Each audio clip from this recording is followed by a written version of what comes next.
Magandang umaga mga kabay. So araw po ng Lunes ngayon, kumusta po kayo lahat? Sana po ay nasa mabuting kalagayan po tayo lahat. So ayan mga kabay, meron po akong estimate dito. 39452 yung job order number niya. Ang model naman nito mga kabay, DWE 8300S. Ayan. So ito po yung ilang watts ba to? Ito po yung 1100 watts na grinder de 4 ng DeWalt. So ito mga kabay gumagana pero ang hina ng buga ng pan niya. So ayan. Testing po natin.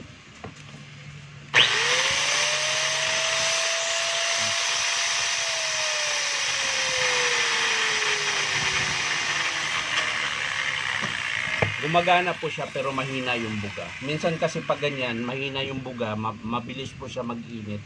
Kasi parang hindi niya na ilalabas yung 'di ba pag umiikot yung armature, nag-iinit talaga 'yon. Pero hindi naman siya ganoon dapat sobrang init. So hindi niya na maibuga. Titingnan natin mga kabay, baka yung pan nito kasi ito pinampalis to mga kabay. Kalimitan po kasi sa pinampalis ng stainless, ayan, ito yung ginagamit, ayan, kulay green. Ayan, dumidikit. So minsan nababarahan po yung pinakapan. Yung may butas-butas po yun dun sa likod, di ba? Pan dito. Pan. Ayan. Minsan ang pan, di ba ganyan, may butas-butas. Doon po pumapasok yung parang kusot. Kaya pag umiikot yung armature, mahina na yung buga ng hangin papalabas. Ayan. So titingnan natin mga kabay. So tara mga kabay, samahan nyo po ako. So ayan mga kabay, nabuksan ko na po yung naluwagan ko na yung screw. So tatanggalin na po natin. Ayan.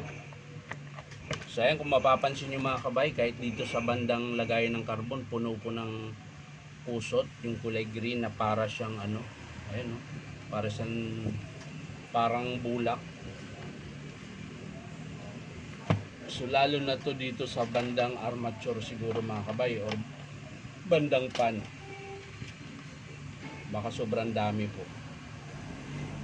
Ayan.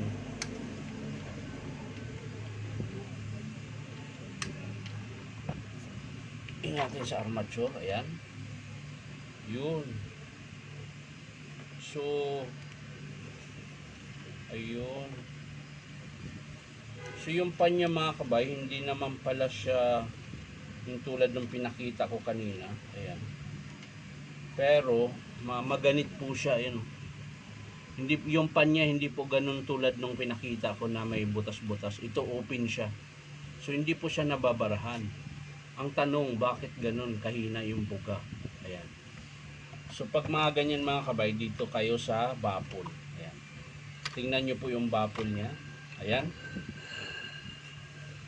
Puno po ng kusot, ayan. Ito po yung nagpapabagal ng buga ng hangin kasi nahaharang na po siya dito sa may pinaka-filter niya. Ayan. So bubuksan, kailangan natin buksan dito mga kabay para mahugot natin yung armature.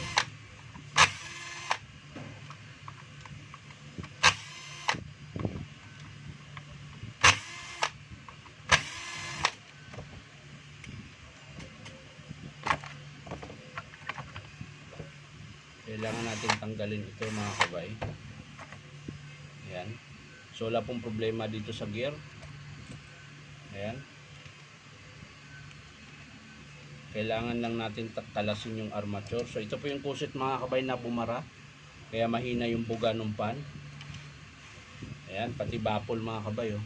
Puno. So kakalasin lang natin yung armature. So ayan mga kabay. Nakalas ko na po yung nut ng armature. So ganun din po ang paggalas, ipitin mo lang siya ng vice grip pero saktong sakto lang dapat na hindi mapitpit yung bakal. Tapos iikutin mo lang yan mga kabay, yan, para matanggal yung nut. Tapos ihilain mo na po yan. So yan mga kabay, kung mapapansin nyo, yan, dapat po butas yan. Pero ngayon nahaharangan po siya. So ang gagawin natin yan mga kabay, ayan, tatanggalin natin. Ayan po, ang kapal. Mapapansin nyo mga kabayo, ang kapal po ng, ito po yung humaharang sa butas. Ayan. Kaya po hindi makalabas yung hangin. Ayan.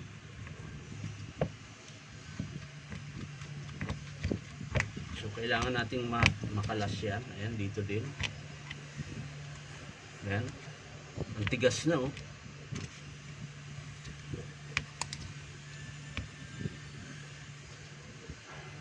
Ang tigas na mga kabay. Ayan oh. Pati butas ng ano, wala na, natakpan na. Oh, dami.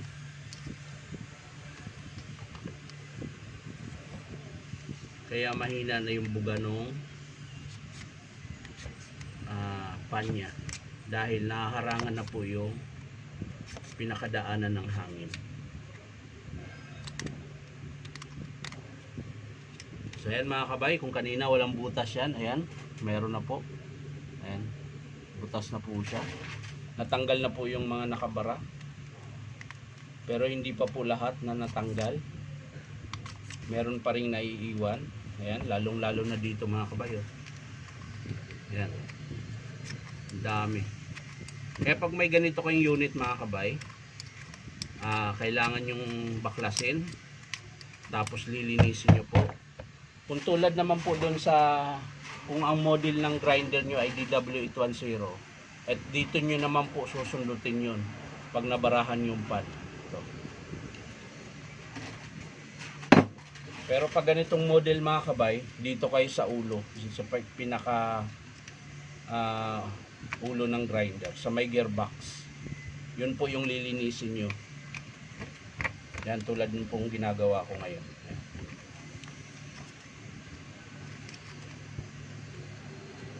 Ayun, bali na yung isang ano, pinakatakip.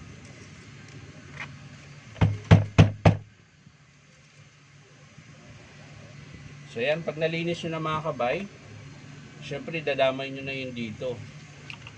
Ayun no, sa may field coil, bandang field coil, sumisiksik din po kasi yan dito eh. Yan.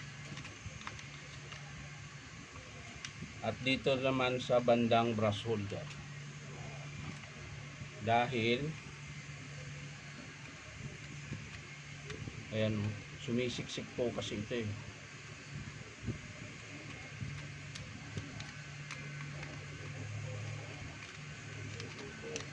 Minsan binubugahan ko ito ng ano mga kabay, ng blower.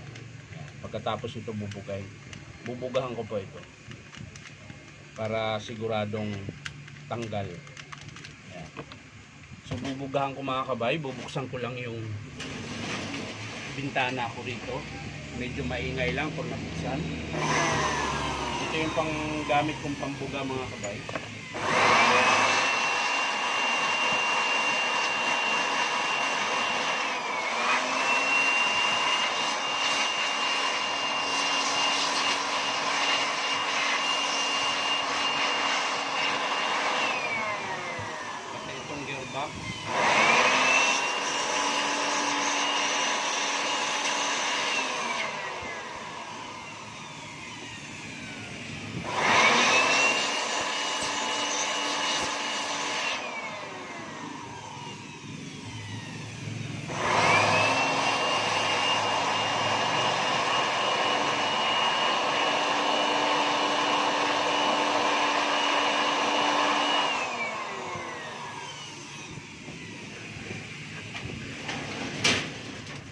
Ayan mga kabay, natapos ko na pong bugahan.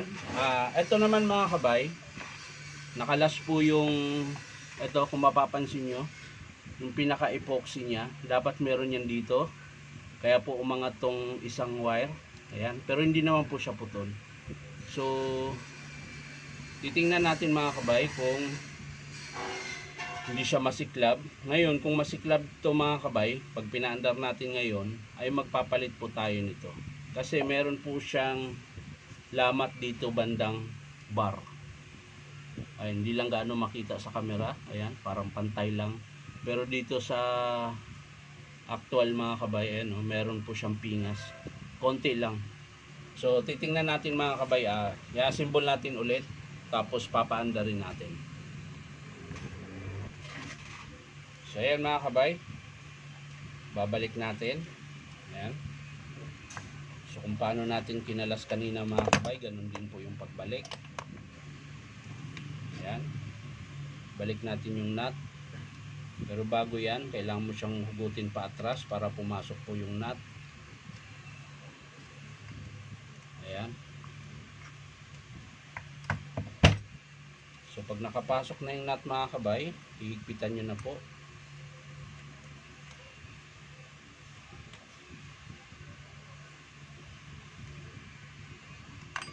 So tabingi, kailangan hindi siya tabingi para hindi masira yung ano mga kabay, yung kanyang thread.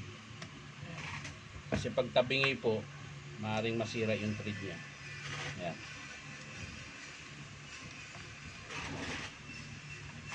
Ayan. So okay na mga kabay. Ayan. So isasalpak na po natin ito. Ay, yung baffle pala. Ayan, baffle muna. Check lang natin kung maluwag, hindi. Lagay natin yung baffle. Ayan. Tapos syempre babalik natin yung screw. So yan mga kabay, naikabit ko na po yung screw. So babalik po natin yung kanyang carbon brush. Ayan, malinis na po yung carbon mga kabay. Nilinis na po natin.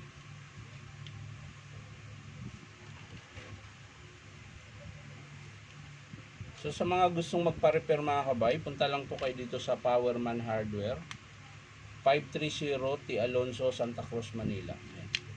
So hanapin nyo lang po yung DeWalt na signboard, tsaka DeWalt Stanley Black & Decker. Yan. Yan po yung signboard ng Powerman Hardware.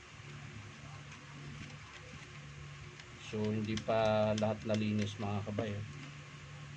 Meron ding dito sa kabilang carbon niya mahinang tumulak.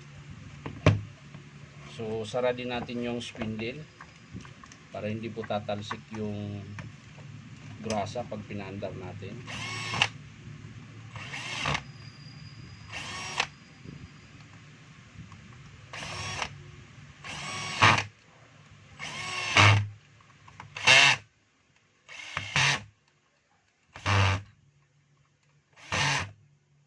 Mga kabay. So titesting muna natin na hindi natin isara para makita natin kung malakas yung siklab.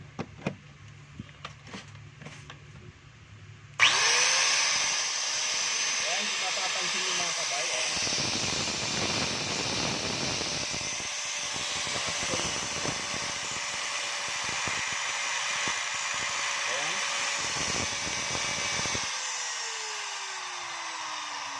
Diba po yung sabi ko sa inyo kanina, meron pong isang bar doon na may tama. So kahit ididiin ko yung spring, ganun pa rin di nawawala. So ibig sabihin nun mga kabay, sira din yung armature kahit gumagana siya. Ayan.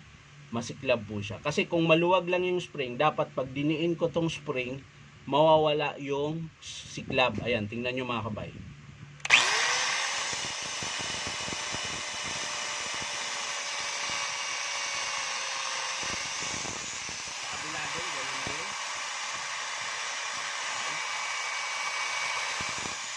Mapapansin nyo, ayan.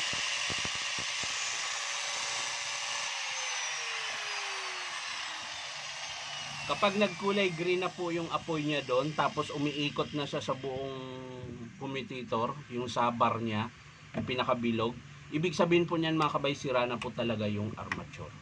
So, ayan, lumakas naman po yung hangin. Ayan, pandarin natin.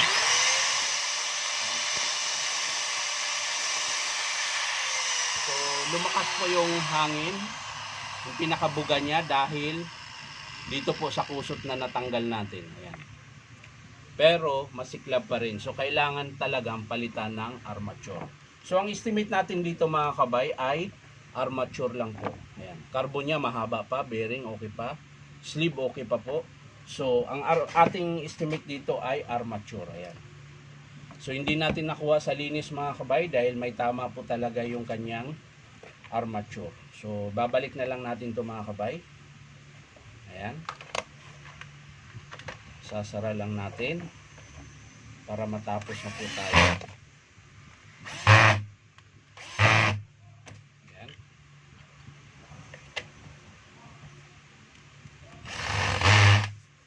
So ayan mga kabay, maraming salamat sa panunood at pa-like and share na rin po. Ayan, ulitin ko. Bali, ang papalitan po natin dito ay armature. Ayan. So yan lang mga kabay. Kapag in-approve ito ng customer, papakita ko rin sa inyo mga kabay kung paano ikabit. Paano natin ilipat yung pan. Paano natin tawag nito, ipasok yung armature. So papakita ko po kapag in-approve ng customer. So yan lang mga kabay. Maraming salamat. At syempre, baka naman po pwedeng paki-subscribe ng aking YouTube account na Inom Tabay. So maraming salamat. Bye-bye.